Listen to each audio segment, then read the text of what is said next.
যার কাছে ইমান নামকে আসতে আছে, মুসলমান নামকে আসতে, সে আজকে এর পিছনে দৌড়াচ্ছে, কার কেউ পিছনে দৌড়াচ্ছে। এই যুবকই যদি বেঁচে থাকে আর দাজ্জাল পৃথিবীতে আসে, সবার আগে চোখ বন্ধ করে বলে দেওয়া যায় এই শ্রেণীর যুবকরা দাজ্জালের পিছনে দৌড় দিয়ে চলে যাবে। আপনার কাছে একটা প্রশ্ন ছিল রোনালদো এবং মেসিকে নিয়ে। আপনি তো জানেন যে এই জেনারেশনের ছেলেমেয়েরা রোনালদো, মেসি, নেইমার এদের ফ্যান। আমি নিজেও রোনালদোকে পছন্দ করি, কারণ সে প্যালেস্টাইনের পক্ষে সবসময় কথা বলে। ইভেন সে তার অ্যাওয়ার্ডও বিক্রি করে সেই টাকা ফিলিস্তিনে দান করেছে। আবার ফিলিস্তিনি শিশুদের জন্য তার অনেকগুলো সংস্থাও আছে। সে মাঝে মাঝেই সালাম দেয়, আবার মাঠে সেজদাও দেয়, মদিনাতেও গিয়েছে। কিন্তু মেসি তো ইসরায়েলের প্রধানমন্ত্রীর সাথে তাদের ধর্মীয় রীতি মানিয়েছে। কিন্তু আর যাই হোক, তারা দুজনে খ্রিস্টান। এখন আপনার কাছে শুনতে চাই যে তাদের সাপোর্ট করা কি ঠিক?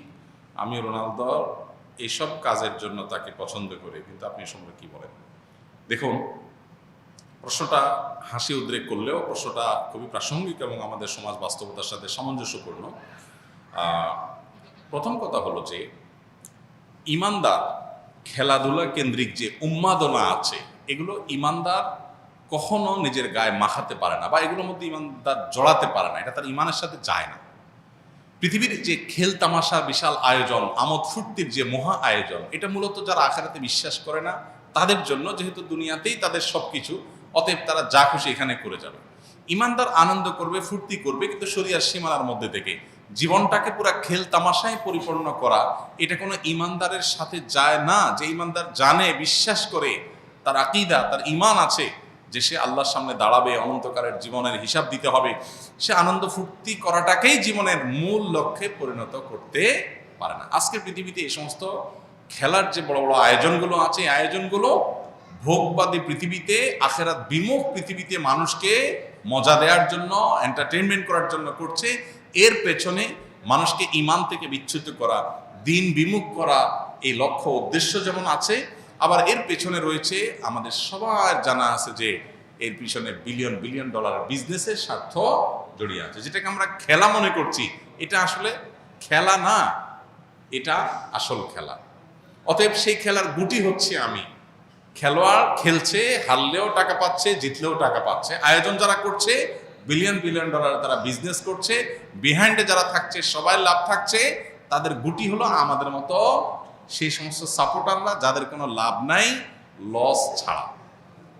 আমরা উত্তেজিত হয়ে যাচ্ছি, আমরা কেঁদে দিচ্ছি, হেসে দিচ্ছি। এই যে আমাদেরকে বোকা বানিয়ে মাঝখান থেকে তারা তাদের স্বার্থ হাসিল করছে। আমি নিজে যদি খেলি, আমার শারীরিক কসরত হয়, আমার ব্যায়াম হয়, স্বাস্থ্য ভালো থাকে, ইসলাম সেটাকে অ্যালাউ করে।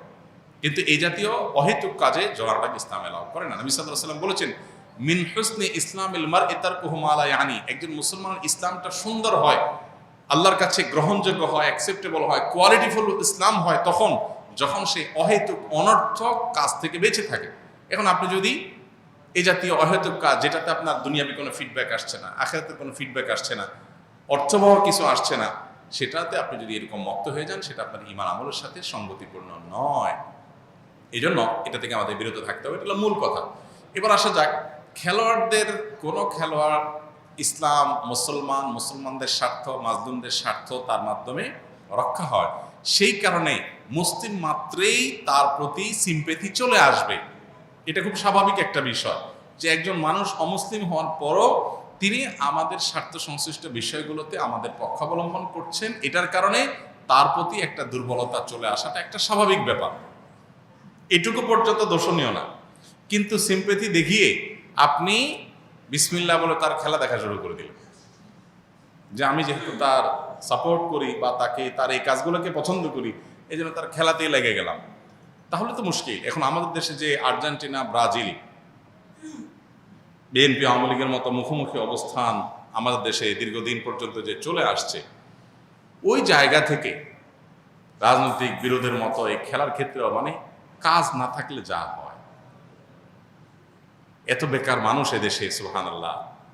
অবশ্য গোটা পৃথিবীতে উন্নত দেশগুলোতেও এই উন্মাদনা ওরা ছড়া দিতে পারছে। মানুষকে বোকা বানিয়ে তারা তাদের স্বার্থগুলো হাসিল করছে, এজেন্ডাগুলো বাস্তবায়ন করছে, মানুষ মোরাল দিকটাকে ধ্বংস করে দিচ্ছে। যাই হোক, তো এই যে ব্রাজিল আর্জেন্টিনার মত পার্থক্য, আপনি হয়তো কোনো একটা দেশের সাপোর্ট করেন, ব্রাজিলের সাপোর্ট করেন বা আর্জেন্টিনার সাপোর্ট করেন, তো তো যেই দলে সাপোর্ট করেন ওই দলের একটা মুসলমান খেলোয়াড় খুঁজে বাইর করছেন, অথবা একটু মুসলমানদের পক্ষে ফিলিস্তিনের পক্ষে সাপোর্ট দিয়ে খুঁজে বাইর করে এবার এটা দিয়ে দলিল দিচ্ছেন, দেখো আমি এই জন্য এই দলে সাপোর্ট করি। এটা হলো আপনার নফসের পূজা। আপনি দলের ভক্তি জাহির করবেন, সেটার জন্য একটা ঢাল বানাইছেন। ইন্নামাল আমালু বিন্নিয়াত। আল্লাহ জানেন আপনি কেন এই ধান্দা করেছেন। এই জন্য এসব কিছুর ঊর্ধ্বে উঠে কোনো একজন খেলোয়াড় তিনি ফিলিস্তিনিদের পক্ষে, মাজলুমদের পক্ষে, শিশুদের পক্ষে তিনি অবস্থান নিয়েছেন, জালেমদের বিরুদ্ধে অবস্থান নিয়েছেন, সেটাকে আমরা অ্যাপ্রিসিয়েট 100 বার করবো, এবং সেটার কারণে তার প্রতি আমাদের দুর্বলতা অবশ্যই আসবে। দুর্বলতা এসে আমি তার ভক্ত হওয়ার চাইতে তার জন্য দোয়া করবো, আল্লাহ তাকে যেন হেদায়েত দান করে। এটা হলো একজন ইমানদারের স্টেপ, একজন ইমানদারের প্রকৃত অর্থে পদক্ষেপ।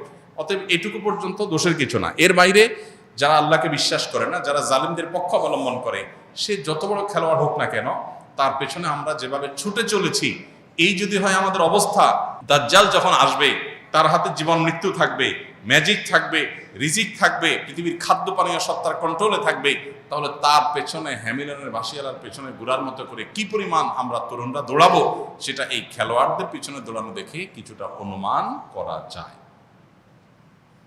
একজন খেলোয়াড়ের পায়ের ভেলকি দেখে যদি আপনি তার ভক্ত হয়ে যান, তার আদর্শ, তার আইডিওলজি, তার ইমান কুফর সংশ্লিষ্ট বিষয়ে তার অবস্থান, তারপরে জুলুম এবং অত্যাচারীদের পক্ষে তার অবস্থানে সব কিছুকে ছাপিয়ে শুধু তার খেলার কারণে যদি আপনি তার ভক্ত হয়ে যান, তাহলে আপনার আদর্শ বলতে কিছু নাই। আপনি জাস্ট একজন আপনার নিজের প্রবৃত্তির পূজারী। আপনার আকল যদি থাকে, একজন খুনিদের পক্ষাবলম্বনকারী, জালিমদের পক্ষাবলম্বনকারী, অভিশপ্তদের পক্ষাবলম্বনকারী এবং অন্যায়ের পক্ষাবলম্বনকারী, শিরকে লিপ্ত, আপনার রবকে যে গালি দেয়, আপনার রবের প্রতি যার অবিশ্বাস আছে, তার খেলা দেখে আপনি পাগল হতে পারেন না।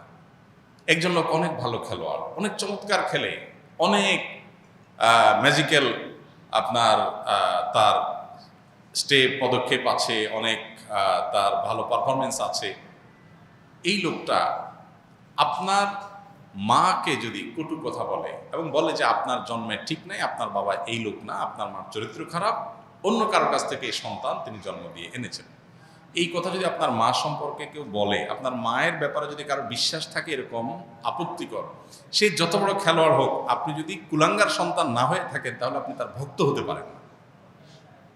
আপনি যে রবের প্রতি ঈমান এনেছেন, সে রবের অস্তিত্ব, রবকে যে স্বীকৃতি দেয় না, বরং সে রব সম্পর্কে যে কটু কথা, কটু বিশ্বাস, ভুল বিশ্বাস, ভ্রান্ত বিশ্বাস রাখে, সে যত বড় খেলোয়াড় হোক, আমার আদর্শ তাকে আমার ভক্ত হতে দেয় না, বাধা দেয়। এটা আদর্শের ব্যাপার। আর যার কাছে ঈমান নামকে আসতে আছে, মুসলমান নামকে আসতে, সে আজকে এর পিছনে দৌড়াচ্ছে, কার কেউ পিছনে দৌড়াচ্ছে। এই যুবকই যদি বেঁচে থাকে আর দাজ্জাল পৃথিবীতে আসে, সবার আগে চোখ বন্ধ করে বলে দেওয়া যায় এই শ্রেণীর যুবকরা দাজ্জালের পিছনে দৌড় দিয়ে চলে যাবে। তার হাতে আরো বেশি ম্যাজিক থাকবে, আরো ভক্ত হওয়ার, ফান হওয়ার মতো বহু আইটেম থাকবে। আমাদের অনেক তরুণরা কোরিয়ার আপনার কি বিটিএস, এই তরুণদের ফান হয়ে যাচ্ছে, অনেক ছেলেরা মেয়েরা। এর কারণ হলো তাদের মধ্যে ঈমানের চেতনা নেই, আদর্শ নেই। তার আদর্শ তাকে এই সমস্ত অন্যায় থেকে বিরত রাখবার কথা। আল্লাহ আমাদেরকে বোঝার তৌফিক দান করুন। আস-সুন্নাহ ফাউন্ডেশন, উম্মার স্বার্থে, সুন্নাহর সাথে।